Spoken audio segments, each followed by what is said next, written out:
Work Sharp presents the Northwest Outdoorsman. Just getting that little draw right there, this first one, and go down. Yeah, baby. Right on, huh? Nice fish. That's a nice kokanee. That is awesome. Oh my goodness. Going down. Boom. Oh, yeah. Got him. Now we're having fun. Having lots of fun. Anytime I can go fishing, I'm having fun. Yep, first day. See if he's a good enough one to shoot. Let's go see if we can catch him. Okay. This week on the Northwest Outdoorsman. That's me moving right now. And then, so I do a few times. Hit will usually come when... Where that rod tip just goes tick, tick, tick, tick, tick. Like that. Just like that. Wait. Brett. Kokanee. There we are, boys. Bob Loomis and Lance Mers join Danny Coyne to ice fish for kokanee. Just changing colors, Sling. Look at the size of that one. That's a nice fish. Kokanee laying on the ice. Work Sharp presents the Northwest Outdoorsman, brought to you by Max Lure, Sportsman's Warehouse, Whitewater Lodge, Procure Bait Sense, Valley Marine, Micklich, Wolf Creek Hunting.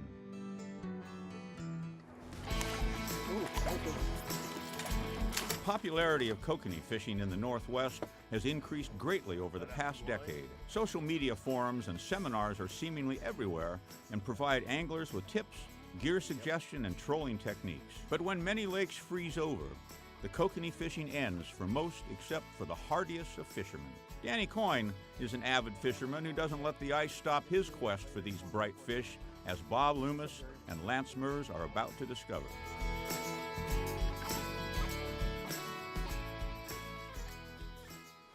The clock, it was 1:30.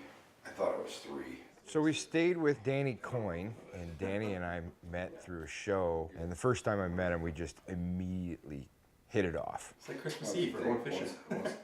Lance and I, we worked a show together, and it was one of the best weekends I've ever had. We had a lot of fun, talked about fishing and shared stories all weekend, and a good friendship started right from there. After we got our coffee and got the ball rolling, we decided to get everything packed up and head out. We had about an hour and a half drive. It was, I think, just darn near due west of Kelowna. Set it up there and keep, usually that Wi-Fi burns it off pretty quick and it stays like this.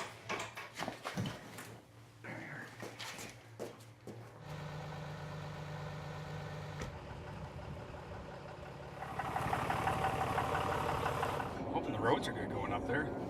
Yeah. Not freezing very much. It's not freezing, is it? No. It's actually not too bad of a drive. We drove about just shy of an hour over top of the pass from the Okanagan Valley over to the Nicola Valley. But the cool thing about it is when we were driving, the sun was coming up, and it was just, you know, that orangish glow. So of course my mind's starting. I'm starting to look for critters all over the place. Sure enough, I noticed these two moose, a cow and a calf. You know, it's cool when you go fishing and you see more critters than you do people.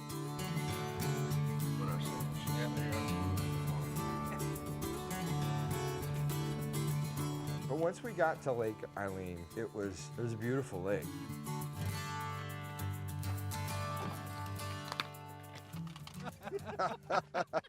When you look at this lake, you're like, man, there's kokanee in here? What are you talking about? We pull up to the lake and we hop out of the pickups, and I look over at Lance and Bobby, and I catch them kind of staring out over the lake, and I can see in Bobby's eye, like, there's not enough ice to be walking across here, because you can see a little bit of water on top of the ice, which is kind of normal at later season. And so I figure, I'm like, maybe I should give these guys a quick little safety briefing, because they've never gone ice fishing before. If you fall through, it's going to take 1 minute. You're going to panic. Just stay above water. Like, just keep your head above water. It's the number one thing. Don't try to take your jacket off. That'll give you a lot of flotation because it'll trap air into it. And then turn right around and put both of your arms up like this on the ice that you fell through from, like the direction you came, and kick your feet to swim out. Don't try to push up. You'll fall through. Yeah. Then after you got 20 minutes, and the look on Lance's face was just priceless. You know, if you fall through the ice, don't worry, I've got rope. And I'm like, I'm a big dude.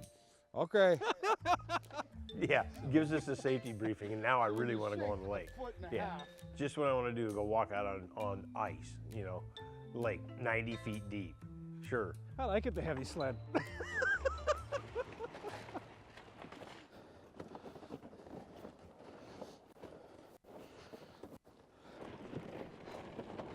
Then my mind plays tricks on me. Like, was that the ice cracking? We're home. We're in 80 feet of water. We're gonna set up one tent there. I'll punch 3 holes just like this.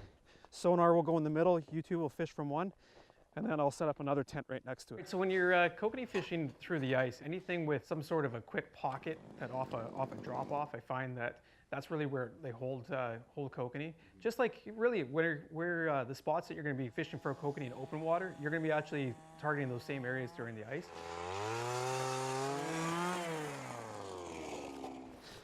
All right, boys. First he drilled a couple holes where he thought, you know, we needed to be, and where he'd actually real close to where he'd been doing really well. Got the tent set up. You know, it was kind of cool. Here we are, peeky boo. You go into your sensitivity, see how that's dropping down? Yeah. That's me. When there's no fish marking, they're not around, we're gonna go up to about 1.5 to 2 feet and drop it. Is it a typical kokanee bite where that rod tip just goes tick, tick, tick, tick, tick? Like that. Like that? No way. Just like that. Way! Red. Kokanee! There we are, boys. Coming up after the break, Yeah. That's a nice fish. There we go. Out the door. Worksharp presents the Northwest Outdoorsman, brought to you by Max Lure, Sportsman's Warehouse, Whitewater Lodge, Procure Bait Sense, Valley Marine, Micklich, Wolf Creek Hunting. Welcome back as the first kokanee come up through the ice. You can see it's flashing at 25. Are you dropping it slow? Oh, I drop it like kind of like this. Just dump it like Just that. dumping it? And then Okay. boom. See how that's dropping down? Yeah. That's me. We drilled our hole, set up our tent, put the sonar down the hole, and so I figured to the guys, I'm like, they've never done this before, so I got to show them, you know, the jigging method, because it is a little bit different. So when there's no fish marking, they're not around, we're gonna go up to about 1.5 to 2 feet and drop it. Is it a typical kokanee bite where that rod tip just goes tick, tick, tick, tick, tick? Like that. Like that? No way. Just like that. Way! That right there is no bait, just a glow hook. Red. Kokanee! There we are, boys. Kokanee! Woo-hoo-hoo! There we are. Danny says, okay, well, this is how you kind of start doing it. We're using a sling blade and a glow hook. We're all in one ice shelter, and about that time, there's a fish. And Danny starts playing the fish. So now we're really super excited. We're like, okay, we got this. You need to go. Oh yeah, I'm thinking, oh my God, this is like game on. I mean, get out of my hole, so I got to get down there, man. There we are. That works, doesn't it? I thought we're in for an awesome day. This is gonna be lights out fishing, just like how it's been the last couple days. Here we go. We started following our line and our gear, and we were counting our pulls of what our depth was going to be, and you can actually see it on the fish finder. No, that's not me. I'm looking at my lure. So I need to go down a little bit. There's, come on. That's probably me there. Here we go. Got him. Yeah. A nice kokanee. So we had a 6-inch sling blade, and then attached to that, we ended up putting one of our glow hooks, one of the Max Lure glow hooks. And then you'd tip it with a maggot or a piece of corn. That's what we were using, was the Procure gels and oils on the corn itself. I'm not sure. Oh, come on. You bet. Well, there could be the odd 5-year-old fish in here because they're triploids, right? Let me grab the net. Oh, wait. Yeah. Worse is when they go back down the hole. Bobby caught the first one, and it was big. Oh, there you go. Nice fish. That's more what we're after. Look at the size of that one. That's a nice fish. There we go. What depth were you there, Bobby? 34. 34, so the whole school's in. Just like Bobby, get it, Bobby!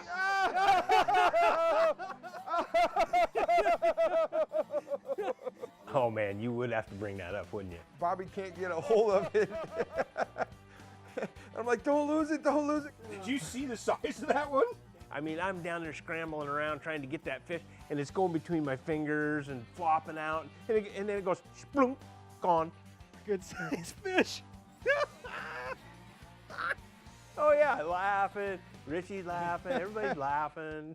Bob's down there on the ground, crying.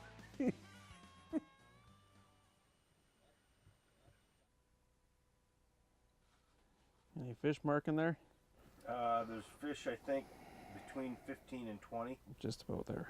So the bite slowed right down. You know, we set up our tents and we got in some action first thing in the morning, and then it just shut right down. Just changing colors, sling blade. Sometimes that makes the difference, just to give it, I think it needs more flash. I am going to put I'm going to put a humdinger on, and then I'm going to put a smile blade on top of the humdinger. When you're trolling for kokanee, you're covering a lot of water. When you're jigging for these things, and it's a straight vertical jig, you're not moving. So you have to entice those fish somehow to get to that lure. So you're using a large sling blade and then using a glow hook. So you're trying to draw fish from quite a ways away. And it was kind of cool because you'd look down in the hole and every once in a while you see a fish go by. Oh, geez, man, you reel up real quick and try to get close to it. He's giving you some fight. Rich, we got a toad on. Yeah. There you go. Away from the hole, away from the hole. Yep. Away from the hole. Nice fish. Very nice fish.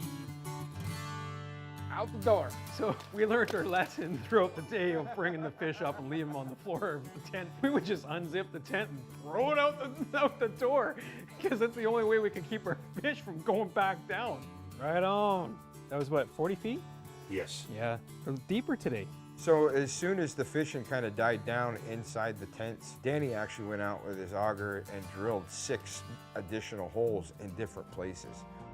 Coming up after the break, At this shack with kokanee laying on the ice. Hey man, that's kokanee fishing, you know? Worksharp presents the Northwest Outdoorsman, brought to you by Max Lure, Sportsman's Warehouse, Whitewater Lodge, Procure Bait Sense, Valley Marine, Micklich, Wolf Creek Hunting. Welcome back to beautiful Lake Alleyne.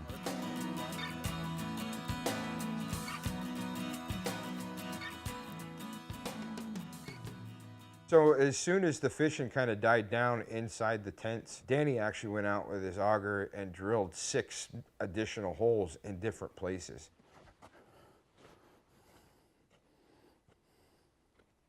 Lance, on your split shot there, how Yeah. far is it down to your hook?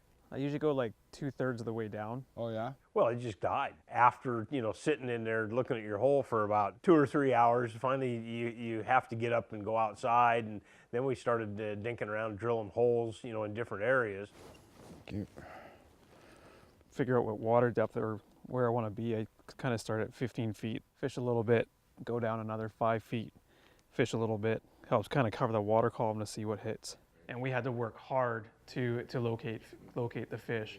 You know, a group of guys like this, you kind of work together, kind of like a team, right? If you don't have a sonar, just one goes 15, one goes 25, one goes 35. The ice over season for kokanee, I imagine, are tough times, just like for trout. The lake doesn't have a thermocline, so the zooplankton, its food source, is going to be kind of, one day it might be up at 20 feet, the next day it might be at 40 feet. Kokanee will go where the food is. You find where that zooplankton is, and you're going to find where the kokanee are.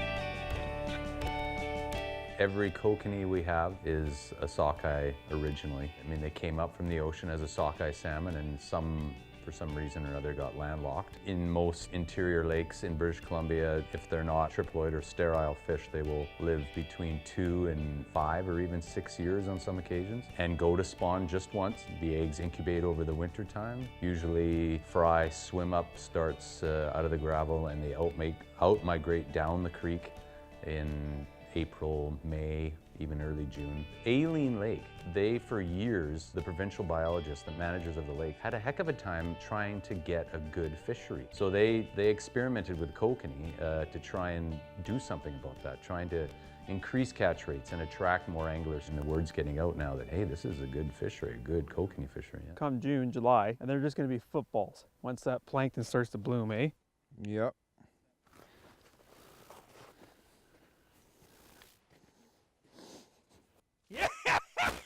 Whoa!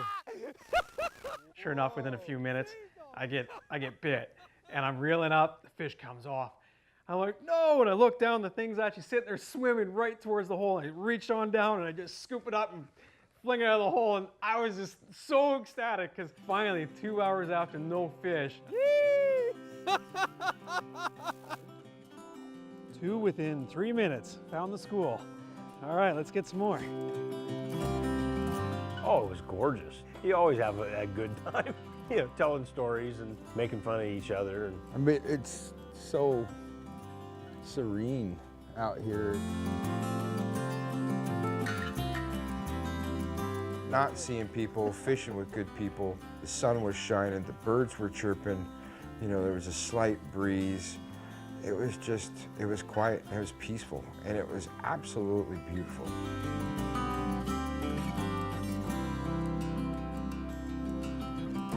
It's quiet. There's nothing like it. To me, that's my escape. You got to get out there and enjoy it. Heard of the egg and spoon race? This is the scoop and kokanee race.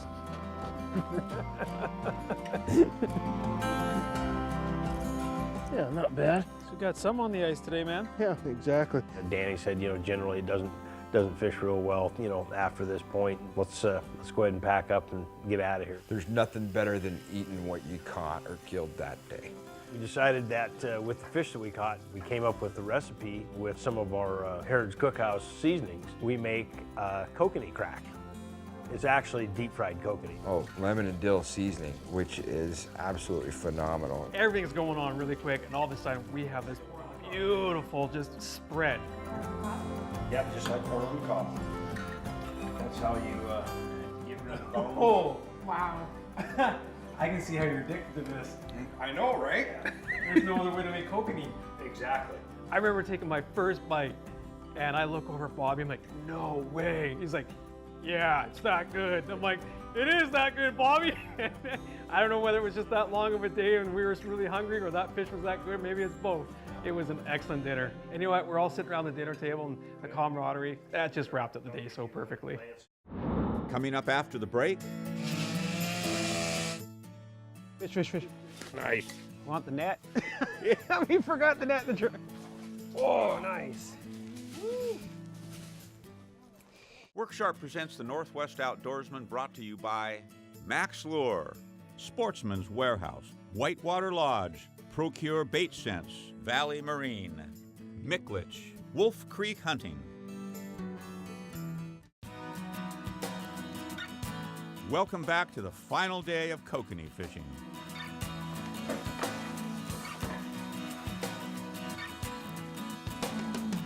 Oh my. Wow. I can see how you're addicted to this. I know, right? There's no other way to make kokanee. Great dinner, went to bed relatively early. So the next day we go out, same deal, you know, we're loading up all the gear in the truck. We get out to the lake again, and we weren't too far away from the last time where we went fishing the day before. Got up there to the lake, you know, actually a little bit earlier because it seemed like the bite might have been a little bit earlier. And we're gonna go and try this again. We're gonna go and redeem ourselves. And Marina, my wife, was really excited about coming out with us because she heard all the fun times that we had the day before. Lots of room. Hi. Hi. I'm not falling in that superstition of catching fish right away. That just means it's good fishing. Gets you all excited. Fish, fish, fish, fish. I liking that corn. Yeah. Nice. Want the net? Yeah, we forgot the net in the truck. Yeah, it wasn't too long before I had that first fish on, and I felt that tick tick, and oh, it was fish on. And it was a nice fish. Once that fish comes through the hole, you have that chance of that fish going back in the hole. Oh, no, no. Yep. Send him for a walk. He's going. You want me to get that one stuffed for you? Taxidermy? I mean, that's your first Canadian ice fishing kokanee. It seemed that we had dialed it in a little bit better. As with any type of fishing, you know, you got to be on the water to kind of feel what's going on. And then, like you were saying yesterday, is that the moment that you stop jigging, Yeah. Yeah. they're like, "Oh, he stopped now. I can quickly try to take that bait." And like, doink! Oh, I just broke. Or Yeah. oh, fish. Yeah, come on. There we go. That was at 15 feet again. Nice. This one wasn't camera shy. Right in the beak. All of a sudden, man, it was like Katie bar to the door. Everybody started catching fish, and we had fish going, you know, out the ice houses. Oh, fish. He followed you up, Marina. Yeah. Oh, got it. Nice. Ooh, that's a good one. Yeah, whoa. Heel, big fish. There we go. That's a nice fish. It's not as nice as this one. I'm going back to the pickup and grabbing that net. It was like get up to stretch and I look down. There's a bunch of kokanee sitting right there. So I get down and I was looking through the hole and I can watch my line and all my gear jig and these fish are darting in and out. Looking for the fish. This is how us Canadians use sonar. Yeah. I'm looking for fish. Okay. We look down the hole. This is better than hockey night in Canada. I had a lot of fun fishing with Bobby and Lance. Lance is cracking a joke and making us laugh. Then I look over at Bobby and man, that guy is concentrated, just looking at that hole, willing that fish to bite. There we go. Yeah. Double. Boy, water clarity today is so different. Richie, look at this one. Richie, look at this one. Yeah, that was a lot of fun. Very enjoyable. The 2 days I had the opportunity to fish with Bobby and Lance, it was so much fun. Like Lance, that guy's just such a character. Like, every couple minutes he's making me laugh.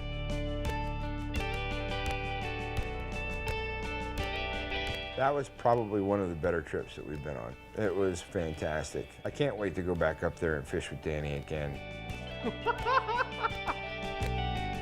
And I just can't wait to do it again. The camaraderie, these guys are just the real deal and they like to get bit. Now it's time for another Harrod's Cookhouse recipe brought to you by Micklich, the Spokane Spice Company since 1948. Today we are making kokanee patties. Start by dicing skinned and deboned kokanee meat and place in a bowl. Add chopped green onions, the juice of a lemon wedge, 3 tablespoons mayonnaise, half a cup of panko, 1 egg, some garlic salt, black pepper, and 1 tablespoon Harrod's Cookhouse lemon and dill fish seasoning. Mix thoroughly and form into patties.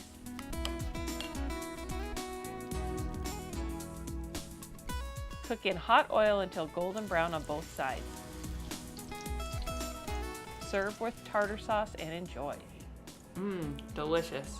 For this and other great recipes, visit the Harrod Outdoors website. Tune in next week for another great wild game recipe.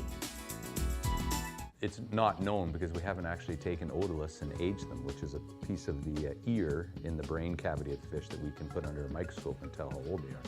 So I'm guessing they're probably 3 to 4 year olds when they become fully mature. And size depends on food, and of course size also depends on density of the fish. So